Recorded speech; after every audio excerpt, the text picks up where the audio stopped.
This crystal clear stream of liquid is part of what's called a bead, the central component of the country whiskey known as moonshine. Now a simmering hot product legally produced by at least 3 distilleries in Franklin County, in the foothills of the Blue Ridge Mountains. This particular variety comes from what is known as a copper submarine, made at the Twin Creeks Distillery, owned and operated by the Perlman family. I mean, it ain't been that many years ago that people just wouldn't talk about stuff like that at all. It was a hush-hush thing, you know.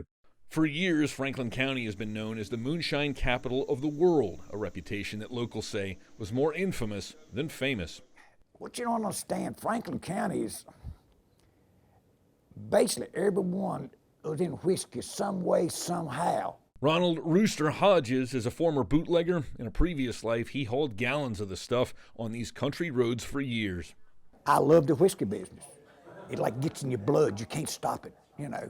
I've hauled enough to fill up the Mississippi River, I guess. Hodges also sells his own brand of legal moonshine out of a tasting room near Smith Mountain Lake, another legitimate business born from the county's notorious past. It's a scene I thought I would never see in my life. It is unbelievable that it is now legal to make moonshine. Right here, this is just part of our large... The Blue Ridge Institute and Museum proudly displays the tools of the trade, what's known as a turnip-style still, the copper coil known as a worm, and glass jugs traditionally used to bottle the liquor. Time was when these were components of a backwoods smuggling enterprise that was worth millions, operating during Prohibition. Oh, huge industry. Yeah, it didn't slow down. A big factor that made this region prime shine country is simple.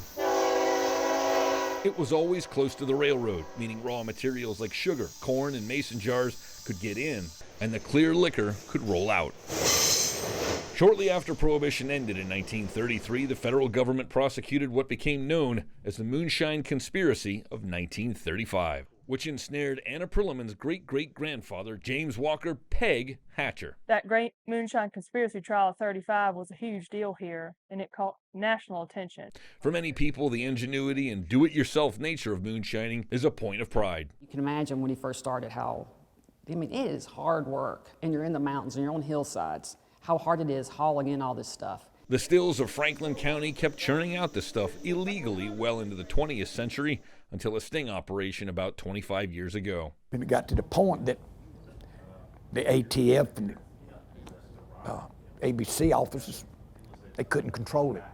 Worley points out it was a business that required creativity and intelligence. The stereotype of the hillbilly is just ridiculous because these people were very smart in what they did. They were very creative, and again, the ingenuity behind some of this is amazing. Now shine comes in all kinds of flavors like you'd see at Roosters, but the old still hands will tell you it can be a hard business to break into.